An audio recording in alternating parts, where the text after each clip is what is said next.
Merci d'être venu ce soir, et il suffit de parler d'eau pour que l'eau tombe. Donc, pénurie, je ne sais pas si on aura la pénurie chez nous. Mais ce soir, j'ai l'intention donc de vous parler du contexte général, du contexte au niveau du monde entier, si vous voulez, aussi bien aux États-Unis qu'en Afrique, qu'en Amérique, etc. quoi. Donc, est-ce que l'or bleu sera demain une ressource rare? Est-ce que l'or bleu sera-t-il aussi précieux que l'or noir aujourd'hui? Beaucoup disent que ce sera même plus précieux que l'or noir, mais enfin bon, ça sera peut-être la réponse que nous donnerons lors de la deuxième séance. Alors, le plan que je vais suivre, on va essayer de voir sur la planète quelles sont les grandes ressources, quelle est la répartition de l'eau, les utilisations, les principales utilisations, notamment les utilisations agricoles, domestiques, l'industrie. On parlera des nappes phréatiques, et je prendrai un petit exemple qui est important, mais dont peu de personnes ont connaissance. C'est une nappe phréatique qui se situe aux États-Unis, qui s'appelle l'Ogallala, qui commence à se vider. Et puis nous parlerons, comme Philippe l'a annoncé, donc surtout on mettra le focus sur deux fleuves, le Nil et le Mékong, et puis on parlera également du Jourdain, mais c'est un fleuve moins important que les deux premiers. Et la partie négociation entre les pays, la partie solution possible, eh bien nous la verrons la fois prochaine, donc en novembre.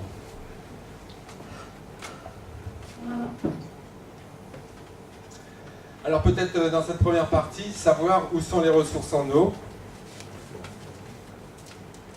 Alors, d'une façon globale, l'eau douce représente que 2,5% de l'eau sur la planète. Cette eau douce est gelée aux 2/3, donc vous voyez qu'il y a très peu d'eau disponible en fait.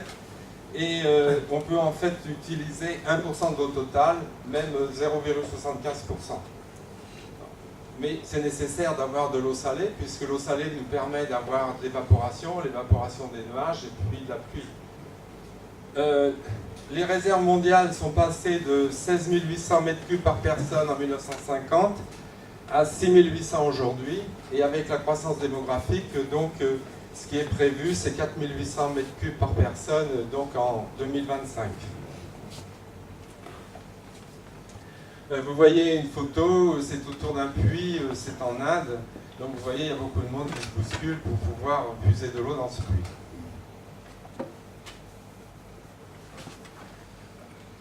Concernant donc les ressources, vous voyez ici le nombre de mètres cubes par personne disponible. Donc il y a des pays, mais on le verra tout à l'heure au travers d'une autre carte.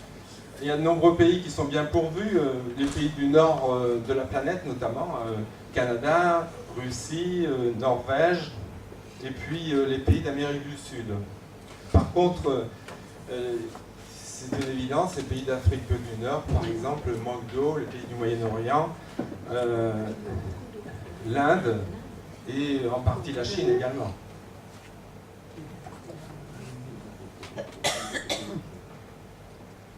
Pour ce qui concerne donc les réserves d'eau, c'est inégalement réparti, puisque on constate que 9 pays se partagent 60% des réserves d'eau mondiales, donc, et 1,7 milliard de personnes sont privées d'eau potable et vivent sous le seuil de pénurie. Donc c'est une population qui boit l'eau des ruisseaux, qui boit de l'eau du marigot éventuellement dans certains cas, et avec tous les inconvénients que cela peut produire. Donc le nombre de mètres cubes nécessaires selon l'ONU, c'est 1000 mètres cubes d'eau douce disponible par an et par personne. Et selon les statistiques, il y aura 2,4 milliards de personnes en 2025 qui n'auront pas ces 1000 mètres cubes. Alors vous avez les pays qui sont bien pourvus, ce sont le Brésil, le Canada, la Chine. Alors la Chine c'est inégal, hein. La Chine c'est plutôt la Chine du centre où il y a la mousson l'été, mais pas la Chine du Nord, bien sûr.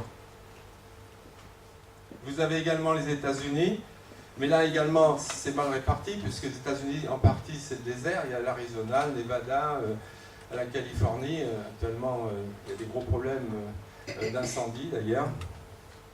La Fédération de Russie, l'Inde, mais c'est l'Inde de la mousson, c'est-à-dire celle qui est au pied de l'Himalaya, l'Indonésie et le Pérou. Ce sont donc les grands pays qui ont une ressource en eau abondante et qui n'ont rien à craindre ou peu à craindre par rapport au futur. Donc, toujours des statistiques, hein, c'est pour fixer un peu les idées, quoi. L'eau potable, ça représente 2% du volume total de l'eau dans le monde, mais 0,02% donc utilisable par les sociétés humaines. Donc l'Asie qui présente 61% de la population mondiale, dispose de 36% des ressources en eau disponibles, tandis que l'Europe, où vivent 12% des habitants de la planète, détient 8% de l'eau. Donc on peut dire, que, notamment en Europe de l'Ouest, qu'on n'a pas beaucoup de risques de pénurie, mais il faut regarder autour de nous, dans d'autres pays, c'est différent. Alors, il existe un lien important entre l'alimentation, l'agriculture, et puis l'eau disponible. L'agriculture utilise 70% de l'eau disponible. C'est-à-dire que l'agriculture, quand elle utilise l'eau, l'eau n'est plus rejetée dans la nature, donc elle est utilisée. C'est un petit peu différent quand c'est l'industrie, parce que l'industrie va rejeter de l'eau qui peut être éventuellement, qu'on peut retrouver dans les fleuves, par les rivières, les ruisseaux et dans les fleuves. Il faut savoir qu'il y a une forte concurrence entre les utilisations agricoles et puis les utilisations urbaines, voire industrielles. L'industrie prélève beaucoup d'eau, mais ce qu'il y a, c'est que l'industrie rejette. Donc ce n'est pas une utilisation, l'eau n'est pas perdue, sauf que parfois l'eau est rejetée sans être dépolluée dans de nombreux pays. Là c'est des questions après de qualité de l'eau, mais ce n'est pas une question, donc, si vous voulez, d'utilisation. Et puis la ressource est continue. Elle continue, on peut la retrouver plus loin dans les cours d'eau.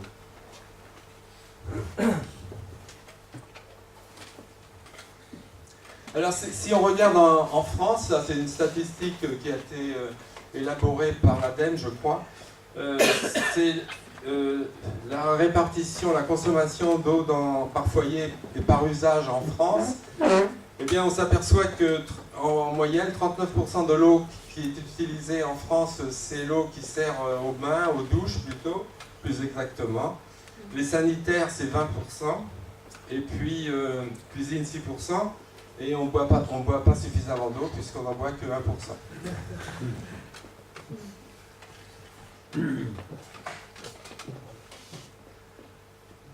12% pour la lessive, la vaisselle 10%, vous voyez, donc les consommations d'eau en moyenne en France, hein, chez nous. Si on regarde dans le monde, plus particulièrement, là c'est des statistiques aussi mondiales, donc la consommation d'agriculture c'est 38%, mais il faut rajouter le drainage agricole parce que quand on fait de l'irrigation, il y a de l'eau qui est perdue, il y a de l'eau qui va dans le sous-sol, dans les ruisseaux, dans le drainage, etc. Donc à ces 38%, il faut rajouter les 32% donc, par le drainage. C'est de l'eau qui n'est pas utile pour la plante, mais qui s'en va avec l'irrigation.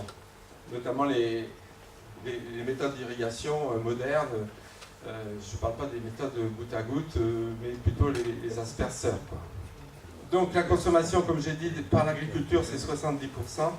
Et puis vous avez les eaux usées municipales en rouge, à 8% par exemple. La consommation pour l'industrie, 3%.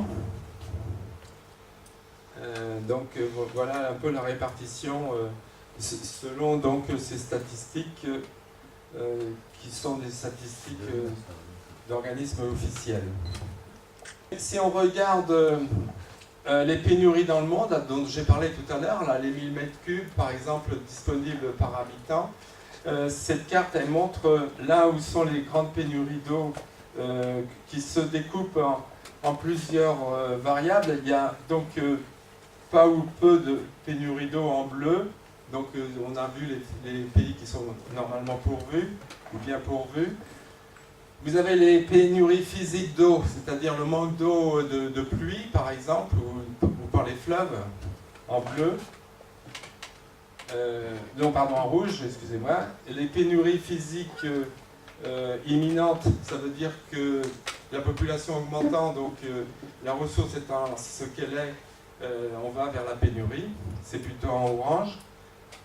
Et puis la pénurie économique de l'eau en violet. Alors la pénurie économique de l'eau, ça veut dire qu'il y a de l'eau disponible, mais elle n'est pas traitée, elle n'est pas potable en quelque sorte, c'est quelque chose qui est brut, donc on va dire que c'est la pénurie économique. Alors vous voyez par exemple l'Afrique, eh bien il y a beaucoup de zones où il n'y a pas d'eau potable, de service d'eau potable propre.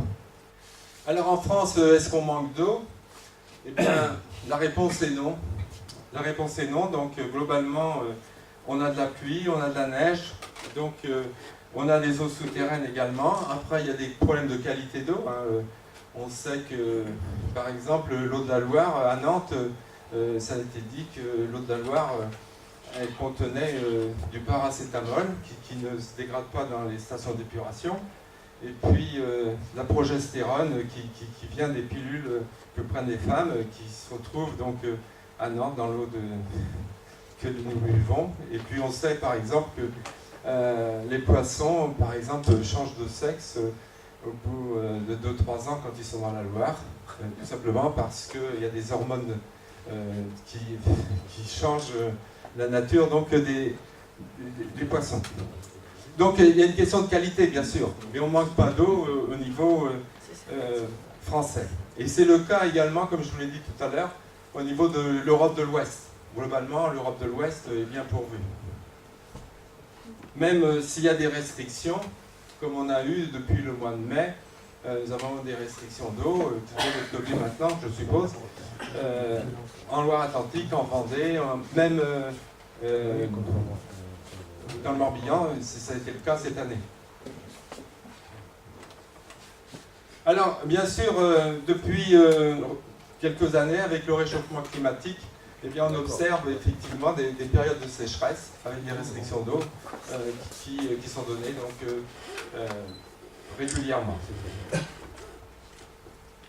Donc on voit la carte des restrictions d'eau au 8 août 2017.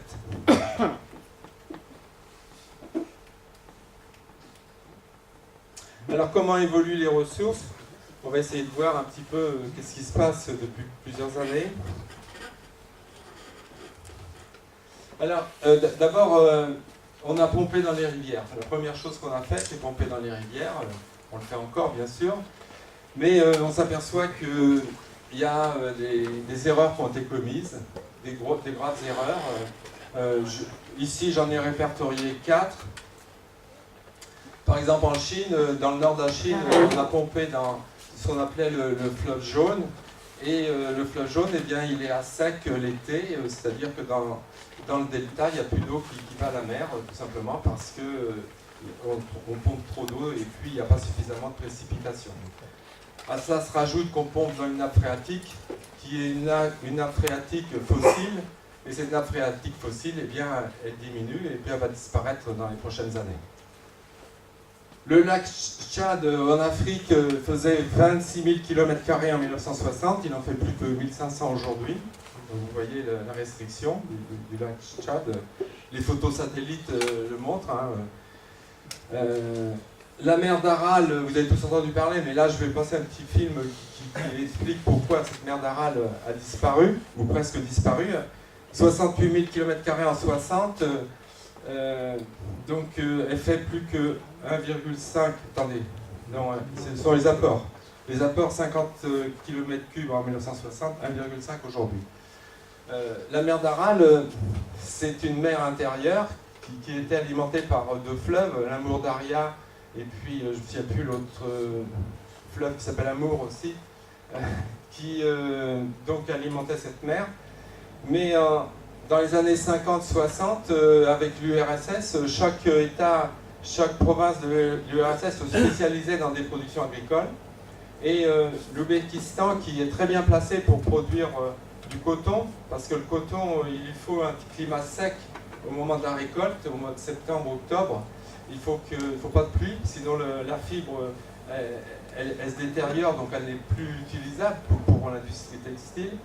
Eh bien, l'Ouzbékistan a été choisi comme l'État pour la production de coton. Donc l'Ouzbékistan, c'est un État sec, c'est un État désertique.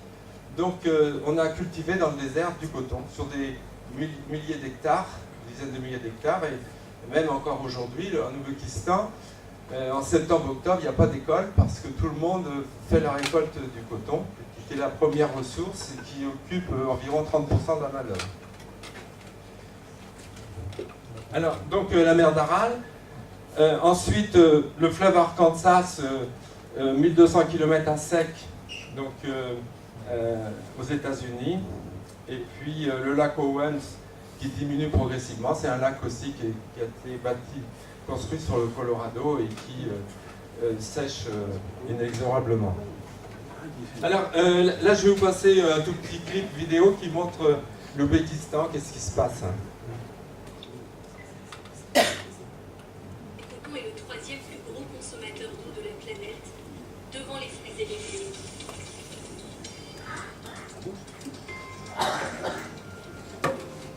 Pour fabriquer un seul t-shirt, il faut 2700 litres d'eau, l'équivalent de 18 baignoires pleines.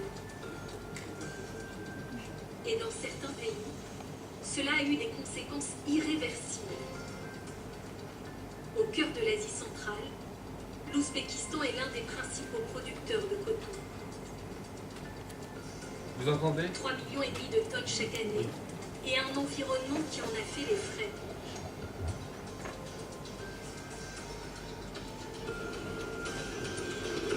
La ville de Moynak était autrefois une île entourée par la mer d'Aral.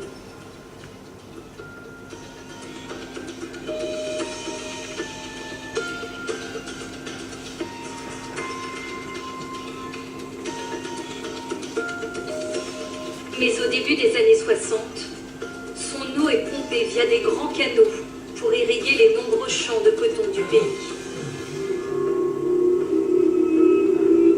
Conséquence aujourd'hui, la mer d'Aral a disparu à 90%. Ici, le seul souvenir de son existence, ce sont ces carcasses de bateaux abandonnés. Un désastre écologique, mais pas seulement. Donc la mer d'Aral qui disparaît, enfin qui a disparu tout simplement pour pouvoir cultiver le coton. Donc c'est nécessaire d'avoir de l'eau pour la plupart des plantes, et notamment celle-ci. Alors, il y a un autre désastre écologique à venir, qui n'est pas encore, mais qui va se produire d'ici une dizaine, peut-être 20 ans, c'est l'Ogallala. L'Ogallala, c'est une nappe fossile qui fait à peu près la taille de la France, 500 000 km². Elle est aux États-Unis, elle est sur plusieurs États, donc ça va du Texas jusqu'à l'Arkansas, au Kansas. Donc il y a plusieurs États qui bénéficient de cette nappe phréatique. C'est de l'eau donc fossile qui est tombée il y a quelques milliers d'années. Il y avait jusqu'à 200 mètres d'aquifère, d'épaisseur, si vous voulez, de nappe. Et aujourd'hui, elle est vide à 50%. Elle est vide à 50%.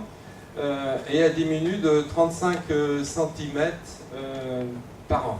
Tout simplement parce qu'on irrigue le maïs. On irrigue également le soja.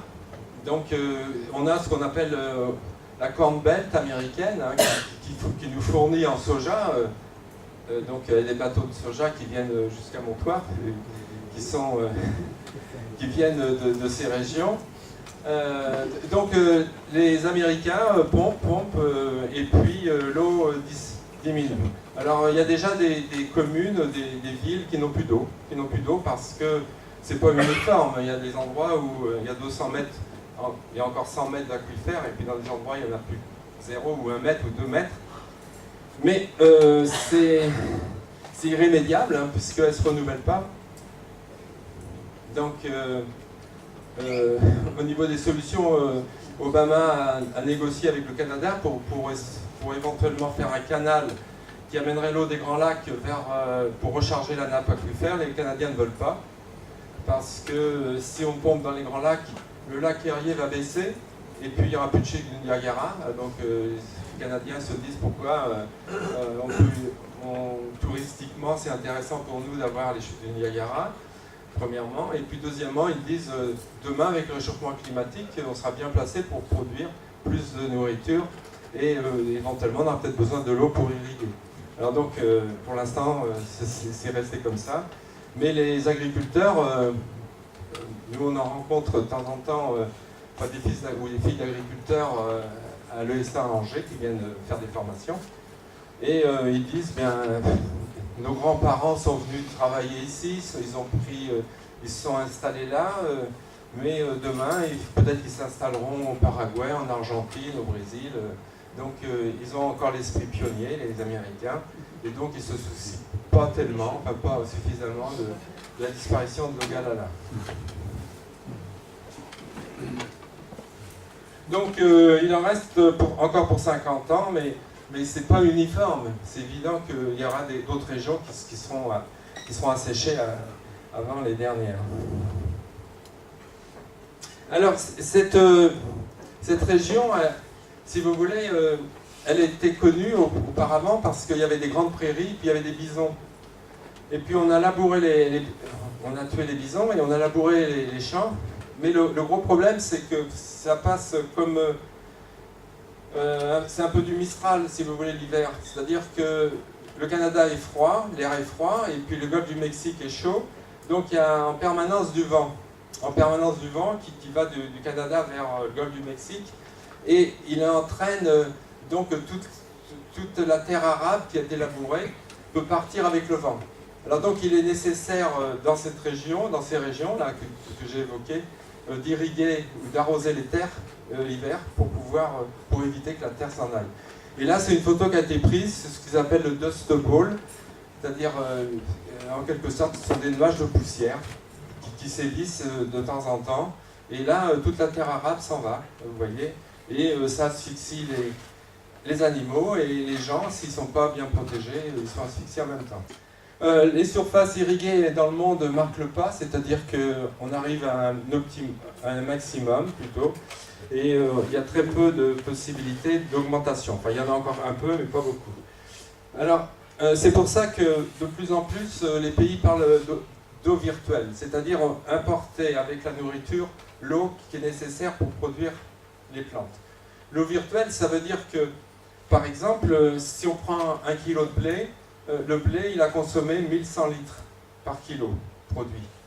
Ça peut être de l'eau de pluie, bien sûr, hein, mais si on est obligé d'irriguer, ça sera 1100 litres d'eau d'irrigation.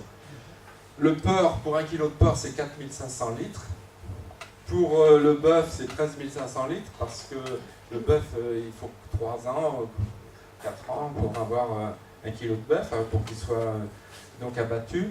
Et pour 1 litre de lait, vous voyez, on consomme 800 litres d'eau. À chaque fois qu'on consomme 1 litre de lait, on a consommé également 800 litres d'eau. Ce qui fait que, quand on parle d'eau virtuelle, on va dire que quelqu'un qui a un régime carné, il consomme 4000 litres par jour, et celui qui est végétarien, il consomme moins, bien sûr, parce que les animaux consomment des plantes, hein, c'est pour ça. Donc il ne consomme que 1500 litres.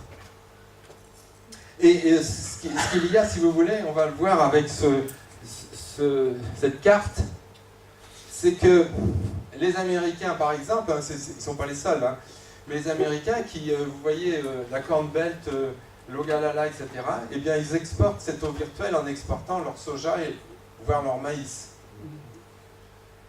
Et aujourd'hui, vous voyez, ça c'est des exportations d'eau virtuelle. Vous voyez que l'Europe également exporte de l'eau virtuelle. Hein, l'Afrique également exporte de l'eau virtuelle. Le Brésil, bien sûr. Bon, le Brésil c'est un peu différent, il est bien arrosé, malgré tout. Mais aujourd'hui, par exemple, je vais prendre un autre exemple, c'est l'Arabie Saoudite. L'Arabie Saoudite, était autosuffisante et exportatrice de lait et de blé. Alors comment on fait en Arabie Saoudite? Eh bien, quand il y a des puits de pétrole, le pétrole est plus léger que l'eau, et quand on a exploité le pétrole, il reste de l'eau salée. Donc les Saoudiens, ils pompent cette eau salée, et puis ils la font chauffer parce qu'ils ont du gaz, ils ont donc des gisements de gaz, ils font chauffer cette eau, et ils récupèrent l'eau douce. L'eau douce sert à cultiver le blé, avec des grands arroseurs circulaires dans le désert. Ce soit, si vous passez par avion sur l'Arabie Saoudite, vous voyez des grandes étendues vertes. C'est soit du blé, soit de la luzerne. La luzerne donc, est utilisée pour les vaches laitières. Et c'est de cette manière-là que l'Arabie Saoudite donc, réussit à être autosuffisante en lait et en blé et exporte à des prix... enfin bon, elle exporte le lait, il est payé aux producteurs 1,50 € le litre. Hein, donc aux producteurs, si ce serait le producteur de chez nous, il serait très très content. Hein. Le blé, c'est un peu la même chose. Mais quand ils exportent, c'est le gouvernement qui paye la différence. Ils sont obligés de l'exporter au prix mondial. Hein, vous voyez. Mais si vous voulez, si je reviens à mon exemple d'Arabie Saoudite, eh bien en Arabie Saoudite, les Saoudiens, ils ont dit non, c'est du gaspillage ce qu'on fait là. Maintenant, c'est terminé. On va fermer ces fermes où on va importer la luzerne. Alors, on va la cultiver dans d'autres pays. Et on va la cultiver, par exemple, au Soudan, en Éthiopie, dans d'autres pays. On va acheter des grandes fermes ou les louer sur des dizaines de milliers d'hectares. Et puis, on va importer avec la luzerne, donc l'eau virtuelle, ou le blé, etc. Mais on va progressivement fermer ces usines qui permettent d'avoir de l'eau douce pour faire de l'agriculture. Vaut mieux vendre du pétrole, vaut mieux vendre du gaz que de produire de l'eau douce pour irriguer le désert. Sachant qu'ils ont des 40-45 à l'ombre, ils sont obligés d'arroser les vaches dans les stabulations. Ils en ont parfois 2000, 3000 dans des grandes stabulations. Mais les vaches, elles ne supporteraient pas la température, donc ils sont constamment en train de brumiser comme on le fait dans les hypermarchés, sur le poisson, sur les légumes. Donc, importer de l'eau virtuelle avec les matières premières. Donc, l'eau, c'est un pilier fondamental du développement de la politique de sécurité des États et constitue donc de plus en plus des enjeux géostratégiques. On va le voir notamment à travers de deux exemples. Et bien sûr, dans le monde, il y a 265 fleuves qui ont un bassin sur plusieurs pays. Donc c'est source de conflit. La Loire, si vous voulez, il y a que l'eau vient de la France, donc c'est une question nationale. On peut éventuellement se battre entre les départements sur l'utilisation. Mais quand le Rhin, c'est un fleuve international, si vous voulez. Hein, le Rhin, le Rhône, etc. Mais il y a plus de 260 fleuves qui ont ce statut de fleuve international. Alors, rapidement, quelques impacts du réchauffement climatique. Alors, parce que l'eau, aujourd'hui, bien, également, ça concerne l'eau qu'on utilise. Donc, l'agriculture asiatique dépend en partie de l'eau des glaciers himalayens. Seulement, les glaciers himalayens, ils sont comme nos glaciers des Alpes, ils fondent. Ils perdent 8 à 10% chaque année. Ils perdent 8 à 10% chaque année. Pour l'instant, personne ne se plaint trop parce que ça permet d'avoir de l'eau tout l'été, sur le Mekong, sur le Yangtze-Kiang, sur le Brahmaputra, sur le Gange, etc. Donc, mais ça aura une fin, ça aussi. Hein. Ces fleuves, donc, ils permettent, on dira, d'alimenter environ 3 milliards de personnes quand même. Hein.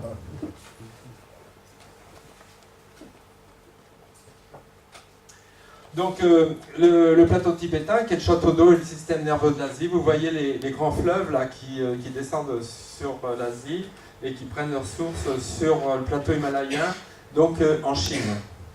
Donc depuis 30 ans, 15% de la surface initiale des glaciers donc, a été perdue.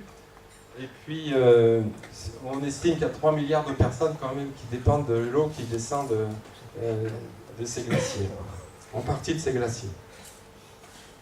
Alors le Yangtze, vous voyez le Yangtze ou Yangtze-Kiang, donc c'est un grand fleuve chinois, mais là, il passe entièrement en territoire chinois, donc c'est à eux de gérer, bien sûr.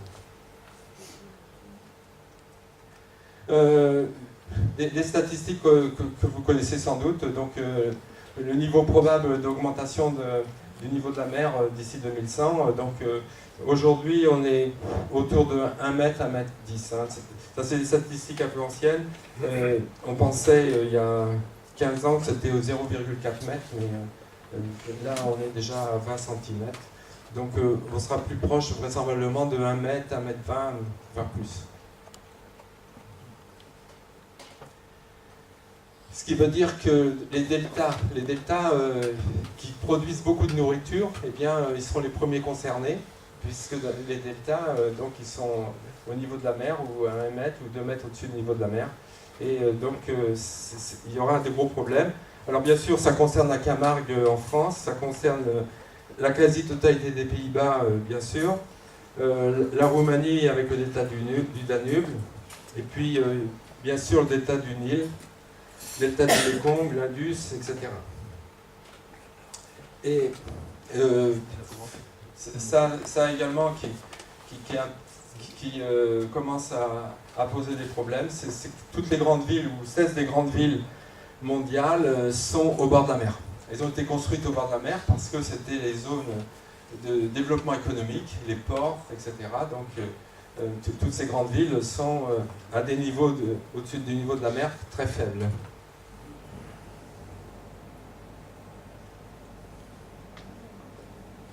Là, vous avez donc les glaciers, les glaces de l'Arctique qui diminuent. Vous avez des photos satellites de 1980 à 2016. Vous voyez en bleu donc la diminution des glaces de l'Arctique. Et puis on dit qu'en 2020, il est possible qu'en été, il n'y ait plus de glace en Arctique. Ça, c'est quelque chose qui peut se produire.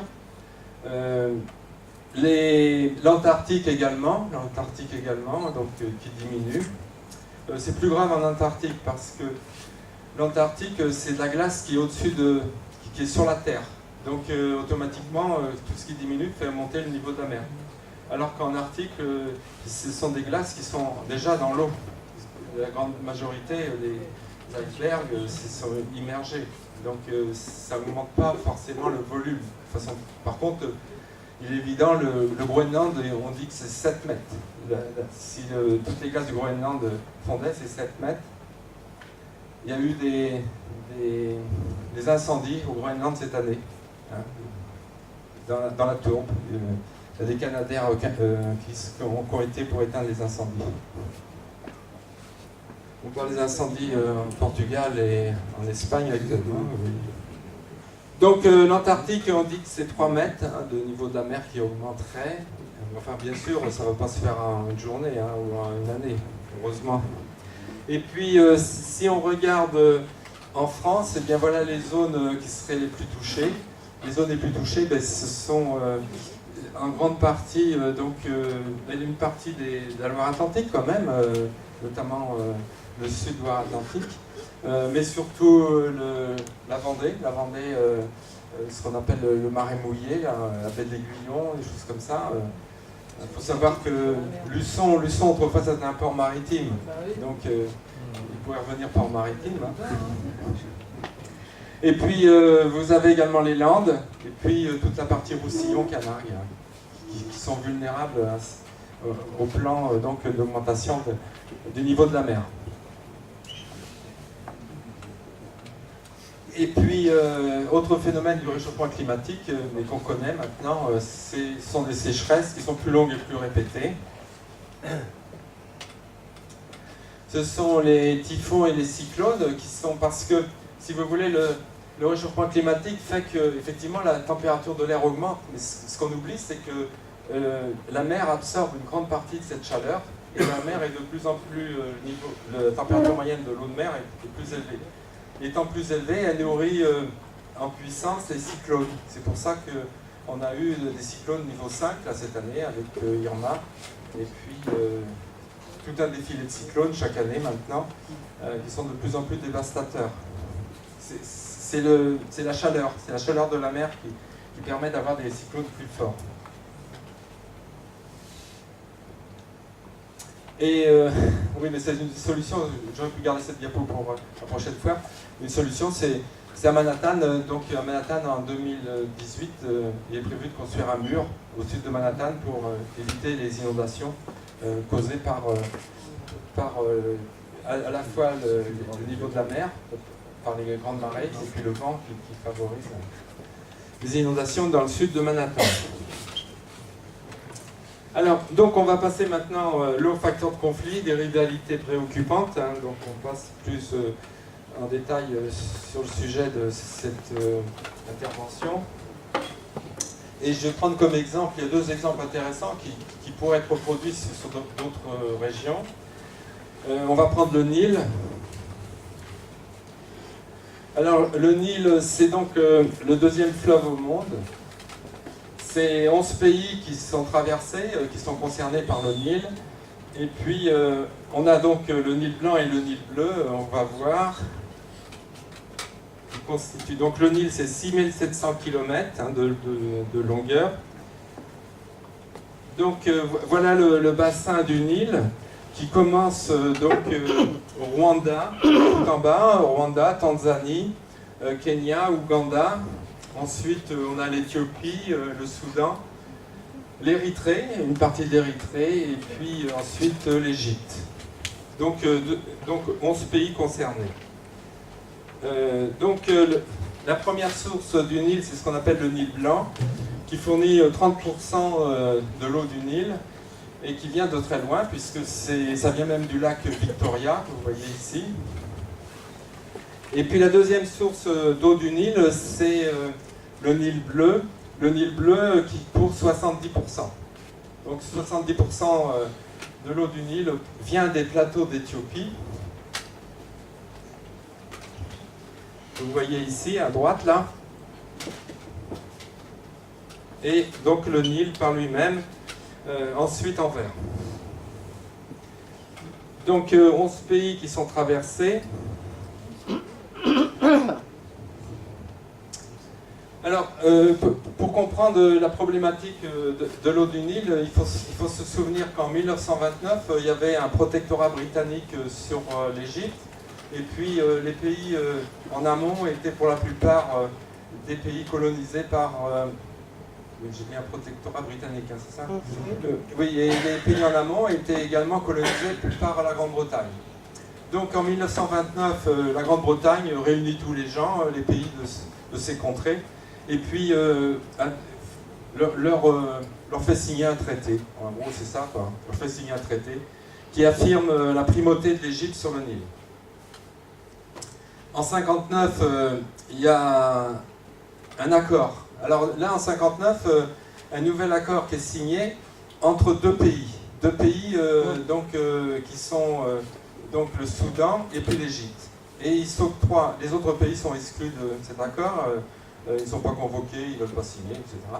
Donc l'accord avec le barrage d'Assouan qui se construit, qui a été financé et construit par les Russes, l'ex-URSS. Donc l'Égypte s'octroie 66% des eaux du Nil et puis le Soudan 22%, sachant qu'il y a 12% d'évaporation. Donc voilà l'accord de 59. Donc autre donnée importante pour comprendre, c'est l'évolution de la population. Si on regarde l'Éthiopie, en 50, il y avait 18 millions d'habitants, en 2017, 105, donc aujourd'hui, et puis en 2030, 140. Donc vous voyez l'augmentation de la population, l'augmentation des besoins alimentaires, et puis en eau. L'Égypte, c'est 21 millions en 1950, c'est 98 aujourd'hui, et c'est 120 prévu en 2030. L'Ouganda, 5, on passe à 64 en 2030. Le Soudan, c'est 6, on passe à 55 en 2030. Et le sud du Soudan, vous voyez, on n'a pas les chiffres, mais c'est également une augmentation de la population. Donc tous ces pays voit l'augmentation de la population, donc l'augmentation des besoins. Besoin en eau et besoin alimentaire, bien sûr, et puis besoin pour le développement économique.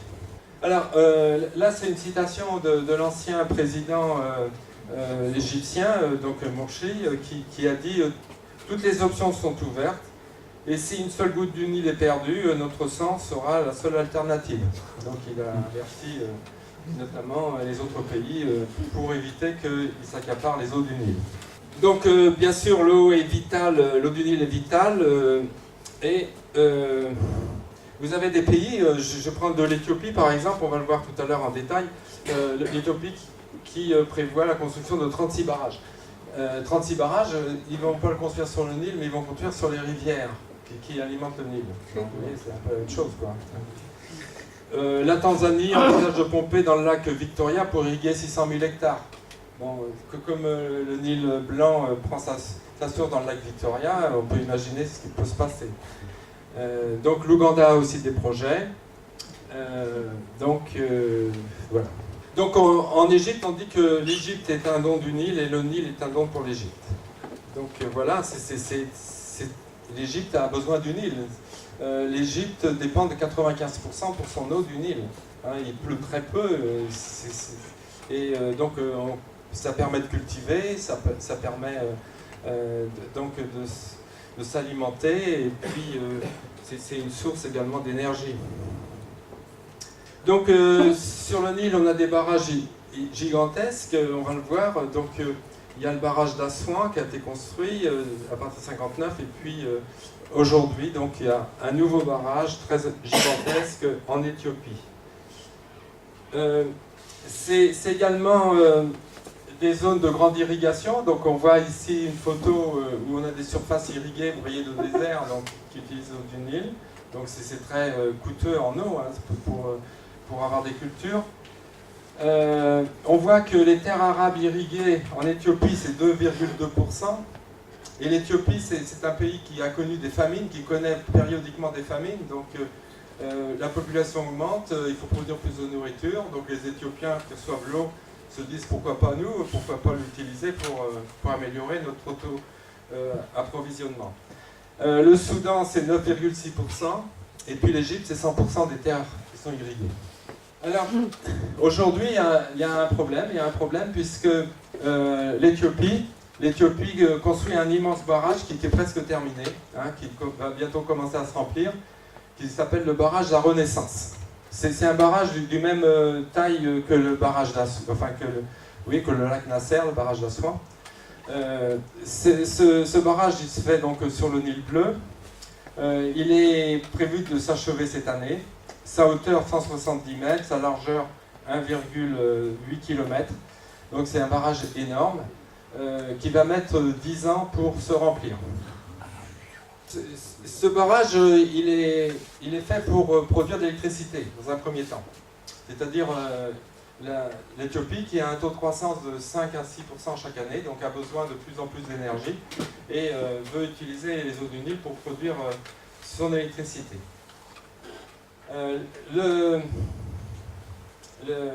Les Éthiopiens ne veulent pas utiliser quand même cette eau pour irriguer, pour faire des canaux d'irrigation, parce qu'ils craignent que éventuellement l'Égypte vienne bombarder le barrage.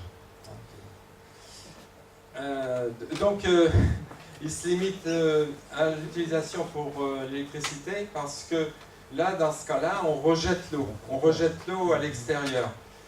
Mais on ne le rejette pas forcément aux périodes où les gens en aval en ont besoin, le plus besoin. Et enfin bon, l'eau n'est pas perdue comme dans le cas de l'irrigation pour les cultures. Mais comme je vous l'ai indiqué, les Éthiopiens, eux, ils veulent faire des barrages d'irrigation sur les affluents du Nil, sur les rivières du Nil. C'est leur projet. Alors vous voyez ici, c'est une photo de culture en Éthiopie, hein, donc c'est encore une agriculture pour la plupart assez archaïque. Hein. Donc voilà, des scènes pastorales éthiopiennes. Et puis le fameux barrage, donc le fameux barrage en construction et qui va être achevé bientôt. Alors, si vous suivez l'actualité, en ce moment, aujourd'hui, il y a une réunion au sommet entre le Soudan, l'Éthiopie et l'Égypte pour essayer de régler ce problème. Alors, autre problème, bien sûr, c'est l'agriculture des grands deltas, et j'en ai parlé déjà. Et puis, vous voyez ici une photo aérienne de l'agriculture en Égypte. Eh bien, 60% de la production alimentaire, elle vient donc du delta du Nil. Et ce delta, il est tributaire donc, de l'eau du Nil, bien sûr, pour l'irrigation. Et puis, il est évident que si le niveau de l'eau baisse, qu'est-ce qui va arriver? C'est pas l'eau, c'est de l'eau salée. Et l'eau salée, pour irriguer du riz, pour irriguer du blé, non, c'est pas bon. Donc la population en Égypte s'accroît de plus de 1 300 000 personnes supplémentaires chaque année. Donc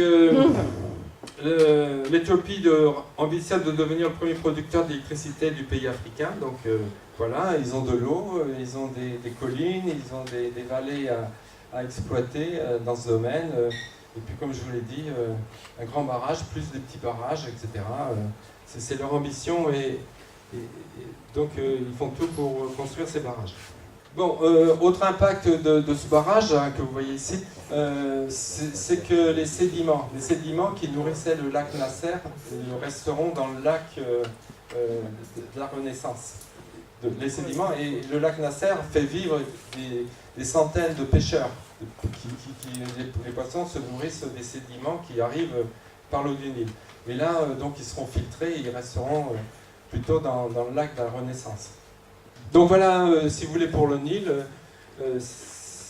Mais c'est un exemple qu'on pourrait en trouver assez similaires dans d'autres pays, avec d'autres pays. Et puis, on avait l'intention donc de parler du Mékong. Alors le Mékong, c'est un fleuve très important pour l'Asie. C'est un fleuve qui... oui, je vais le ici. C'est un fleuve qui fait 4900 km, qui prend ses sources au Tibet, et qui passe donc par la Chine, ensuite le Laos. Du Laos, il passe un peu en Thaïlande. Du Thaïlande, il passe ensuite au Cambodge, où il alimente un lac où vivent des milliers de pêcheurs qui s'appelle le lac Tonlé Sap. Et donc c'est indispensable pour les Cambodgiens d'avoir de l'eau du Mékong. Et puis ensuite du Cambodge il passe au Vietnam et puis il se jette dans le delta donc, du Vietnam. Et le delta du Vietnam, c'est une des zones les plus fertiles du Vietnam. C'est là également un garde-manger, si vous voulez, pour le Vietnam, où on fait également beaucoup de pisciculture et des poissons qu'on trouve sur nos étals sous forme de filets de poissons, donc, parce qu'il y a beaucoup de petites fermes aquacoles qui naviguent sur le delta ou sur les affluents du Mékong. Donc,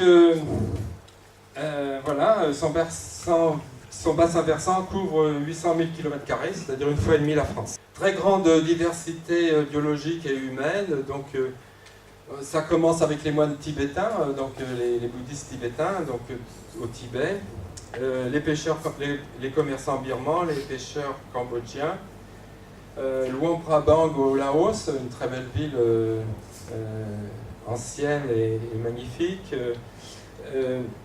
C'est également donc Angkor Wat au Cambodge, sur le lac Tonlé Sap. Et on y produit environ 15% du riz mondial qui est produit dans le monde. Alors ici, vous avez une diapo qui montre, ça j'ai pris cet été au mois de juin, j'étais avec un groupe en Chine et puis on est passé donc tout près du Mékong, enfin vous voyez, et puis la personne chinoise qui nous accompagnait nous dit effectivement, habituellement il y a beaucoup d'eau dans le fleuve, mais là il n'y en a presque plus. Pourquoi? Parce que les Chinois ont fait un barrage en amont, donc voilà, ils retenaient l'eau, et donc il ne restait plus qu'un filet d'eau. Alors là également, donc, la Chine a déjà construit 3 barrages sur ce fleuve, et l'ambition c'est le Laos. Le Laos, il ambitionne de faire de nombreux barrages, ils en ont déjà fait pas mal, hydroélectriques, sur le Mékong et sur les affluents du Mékong. Ils disent qu'ils veulent devenir la pile de l'Asie. Le Mékong, pour eux et son bassin versant, ça peut leur permettre de vendre de l'électricité à la Thaïlande et puis au Vietnam. Parce qu'il y a des ressources, il y a des sites qui s'y prêteraient très bien. Ou qui s'y prêtent bien parce qu'ils en ont déjà construit pas mal. Donc ils veulent être la pile de l'Asie. Alors donc vous avez en jaune les futurs barrages. Ceux qui sont en construction sont en vert et puis ceux qui sont donc déjà opérationnels sont en bleu. Alors là également un petit documentaire sur ce qui se passe avec le Mékong. Wang Weiluo est l'un des rares experts à savoir ce qui se joue actuellement le long des fleuves du Tibet. En s'appuyant sur de nombreuses cartes et grâce à l'aide de collègues basés hors de Chine, il est parvenu à décrypter ce que le gouvernement chinois projette de faire le long des cours d'eau tibétains.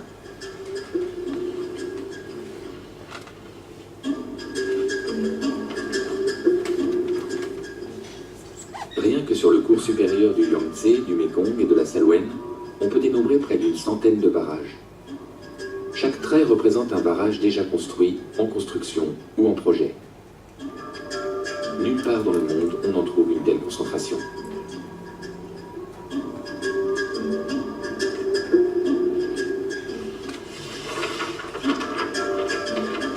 Sur le Yarlung Tsangpo, le fleuve le plus haut du monde, 5 nouvelles centrales sont en construction. Et il existe déjà les plans de ce qui deviendrait, dans une boucle de fleuve, la plus grosse centrale au monde. 40 000 MW, la production de 30 centrales nucléaires. La réflexion des autorités chinoises se base sur le fait que le Tibet représente le tiers des ressources en électricité hydraulique de la Chine. C'est pourquoi le Tibet est si précieux à leurs yeux.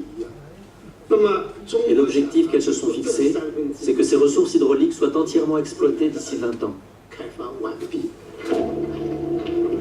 La construction de barrages n'est pas un phénomène nouveau en Chine. D'emblée, pour développer son industrie, la République populaire a misé sur le charbon et sur les centrales hydroélectriques. Les premiers barrages ont été pratiquement construits à la main par une armée d'ouvriers. La moitié des barrages mondiaux se trouvent aujourd'hui dans l'Empire du Milieu.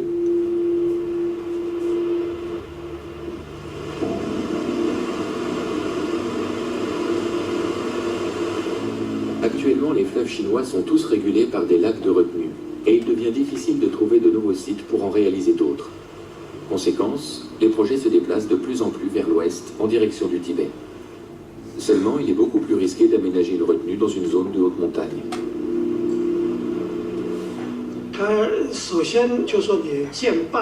Lorsque les barrages auront été achevés et que leur niveau d'eau sera à son maximum, le nombre de catastrophes pourrait considérablement augmenter. Les vallées qu'empruntent certains fleuves se trouvent sur des terrains géologiques jeunes et longent des lignes de faille. Les glissements de terrain et les coulées de boue vont devenir plus fréquents, comme c'est déjà le cas dans le secteur du barrage des Trois Gorges sur le Yangtze. L'ensemble du plateau tibétain figure parmi les zones les plus touchées par les tremblements de terre. De puissantes secousses sismiques détruisent régulièrement des villes entières. C'est ce qui est arrivé en avril 2010 à Yushu. D'après les chiffres officiels, on y a déploré au moins 3000 morts et plus de 12 000 blessés. Aujourd'hui encore, la ville ressemble à un champ de ruines.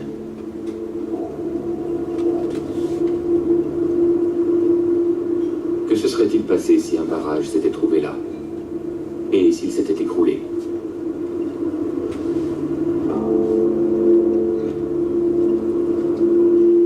Les conséquences désastreuses de la rupture d'un barrage, Wang Weiluo les connaît bien. À quelques kilomètres de son domicile, en Allemagne, se trouve le barrage de Möhne. Le mur de retenue a déjà cédé à la suite d'un bombardement pendant la Deuxième Guerre mondiale. Plus d'1 millier de personnes ont péri dans l'inondation. Wang Weiluo y voit une mise en garde contre la frénésie de construction de tels ouvrages au Tibet.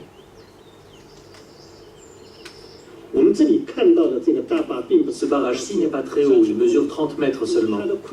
Mais s'il rompait, il provoquerait tout de même une vague de plus de 8 mètres de haut. Le barrage qui sera construit à la frontière sino-indienne mesurera quant à lui plus de 400 mètres de hauteur. S'il vient à céder, la pente y étant encore plus prononcée qu'ici, l'inondation qui en résultera sera réellement catastrophique. Mais le Tibet est encore l'objet d'un autre enjeu. Un livre intitulé « L'eau du Tibet peut sauver la Chine » présente le projet d'un groupe de généraux de l'armée chinoise. Ce qui les intéresse, ce n'est pas seulement de produire de l'électricité grâce à la force hydraulique, mais l'eau elle-même. Un gigantesque réseau de digues, de tunnels et de canaux serait à même d'approvisionner le nord de la Chine en eau potable. Le canal Shuotian, censé collecter l'eau en de multiples endroits, serait le plus vaste ouvrage hydraulique de l'histoire de l'humanité.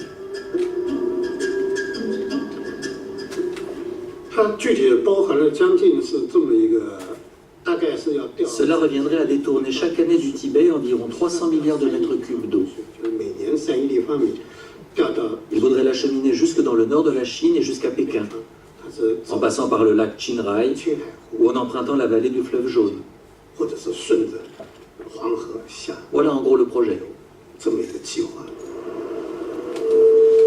milliards de mètres cubes, c'est-à-dire 4 fois le Rhin.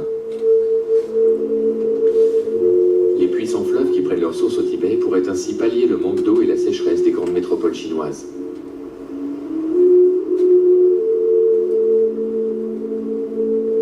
Des villes comme Pékin ou Shanghai ont un pressant besoin d'eau potable pour pouvoir continuer à s'étendre. Quant aux origines du problème, comme le gaspillage de l'eau, elles ne sont à aucun moment prises en compte. Au lieu de cela, le gouvernement chinois va de plus en plus loin vers l'ouest, là où l'eau coule encore en abondance. Le Tibet pourrait bien faire les frais de la croissance économique incontrôlée de la Chine. Mais ce projet a des conséquences qui s'étendent bien au-delà de ces deux contrées. Car les fleuves qui jaillissent sur le plateau tibétain ne coulent pas seulement en direction de la Chine. Le Yarlung Tsangpo, par exemple, poursuit son cours en Inde où il prend le nom de Brahmapoutre. Le Mékong, la Salween, l'Indus et le Sutlej alimentent en eau tous les États voisins.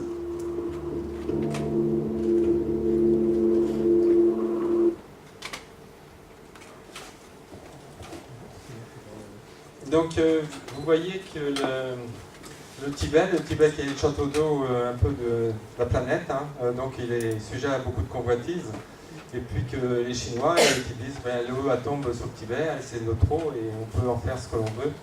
Donc il est évident que s'ils construisent ce canal, et ils sont capables de le faire, hein, ils en ont construit deux autres déjà qui vont du centre de la Chine vers le nord de la Chine, qui manquent cruellement d'eau, eh bien c'est autant d'eau qui n'iront pas vers les pays en aval. Alors là, on va laisser de côté la géopolitique du Tigre, de l'Euphrate, donc l'or bleu du Moyen-Orient, parce qu'on n'a pas le temps d'en parler.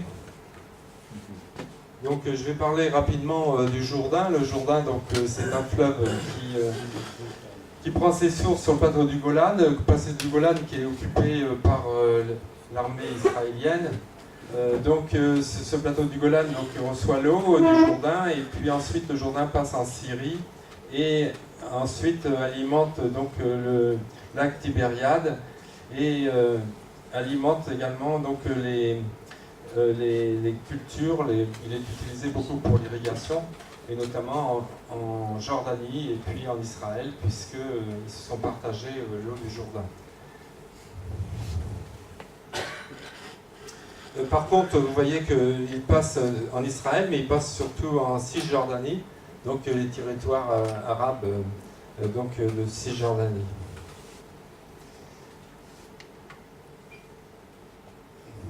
Donc ce fleuve, eh bien, il est aujourd'hui presque à sec, hein, c'est l'été, il n'y a pratiquement plus d'eau, il alimente très peu le lac Tibériade qui devient de plus en plus salé. Et puis il termine sa course dans la mer Morte qui diminue également régulièrement chaque année.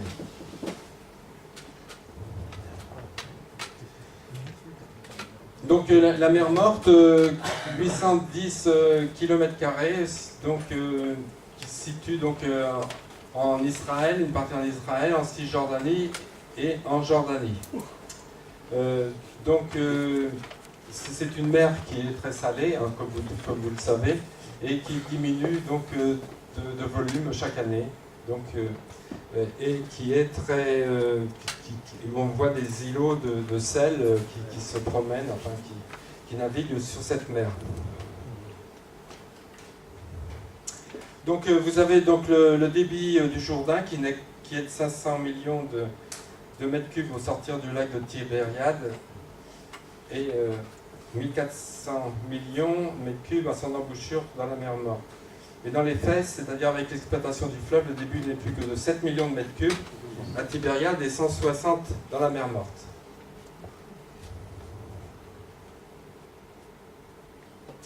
Donc voilà le Jourdain aujourd'hui, donc le Jourdain qui en quelque sorte véhicule plutôt de l'eau des villes, l'eau des stations d'épuration. Hein, c'est là où, selon la Bible, donc il y a eu le baptême de Jésus, donc je ne sais pas si c'est recommandé de se faire baptiser là-bas maintenant, où il faut prendre un scaphandre.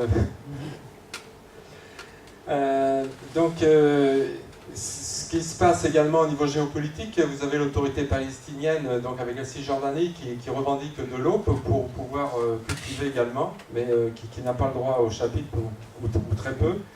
Et puis également, dans le Jourdain, enfin, ou dans les alentours du Jourdain, il y a une nappe phréatique qui est exploitée conjointement par Israël et la Jordanie. À titre indicatif, quand même, en Jordanie, ce sont beaucoup de Palestiniens qui sont exploitants. Et je connais quelqu'un qui va régulièrement là-bas et il m'a dit que les gens les plus aisés, souvent, ce sont des Palestiniens, des réfugiés palestiniens qui ont fait de bonnes affaires en Jordanie. Alors, un petit film sur Jourdain. Auquel s'intéresse notre partenaire Géo, oui. Le magazine Géo, le Jourdain.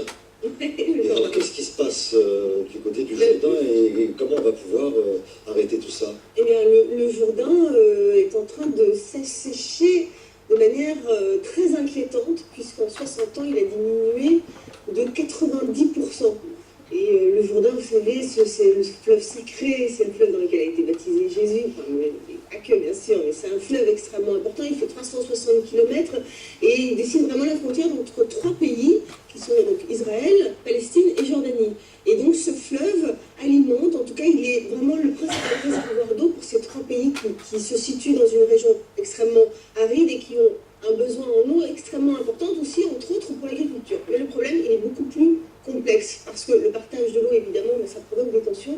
Mais dans une région où, évidemment, les pays ont des relations très difficiles, et bien là, c'est encore plus compliqué. Explication, regardez.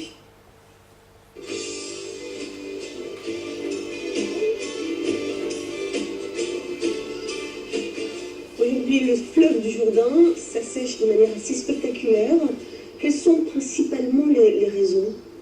Tout simplement parce qu'avec l'augmentation de la population et l'utilisation de l'agriculture des deux côtés, à la fois du côté israélien et du côté jordanien, on compte de plus en plus sur le débit du fleuve pour irriguer. Étant donné que c'est quand même le seul fleuve de la région, le fleuve nord-sud dans cette région du Proche-Orient, tout le monde veut en prendre sa part.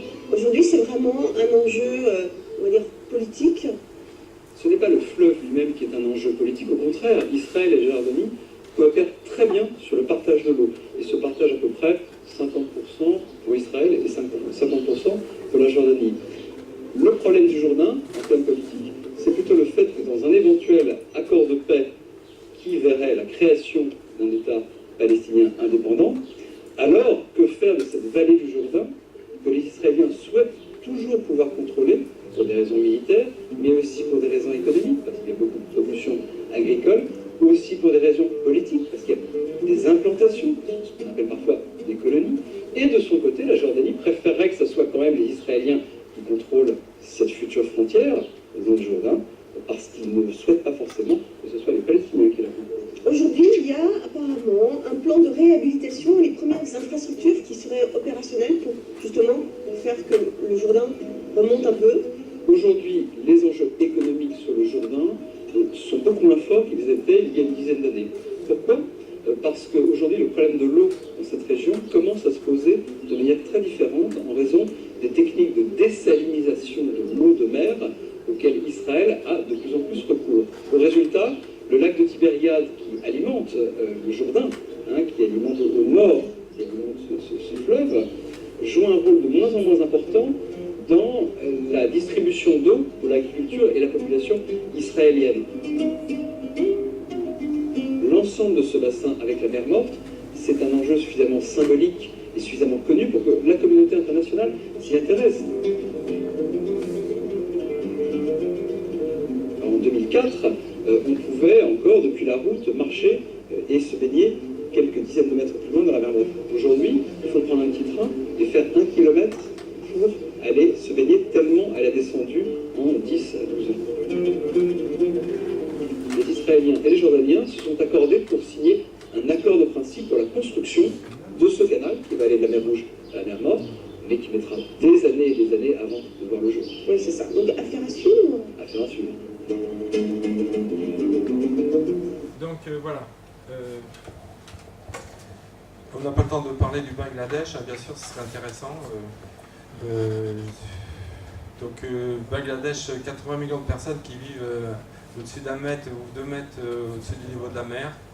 Et puis vous voyez ici au Bangladesh, comme en Inde, l'Inde construit un mur pour éviter que les Bengalis viennent ensuite en Inde se réfugier, donc comme réfugiés climatiques. Voilà la construction qui commence et qui va faire, je crois, je ne sais plus, 2000 km, je crois, ce mur qui est prévu. Donc voilà, pour cette première partie donc, sur l'eau, la prochaine fois, nous parlerons plutôt des moyens de réguler ces conflits, de réguler l'accès à l'eau pour les différents pays qui constituent donc, un bassin versant d'un fleuve. On essaiera également de voir comment on peut éventuellement utiliser, quels sont les avantages et inconvénients de dessalination de l'eau, par exemple, l'eau de mer. On verra également les avancées dans d'autres domaines techniques. Et puis, donc, on essaiera de s'appuyer sur des expériences qui sont en cours pour voir un petit peu les solutions possibles dans le futur.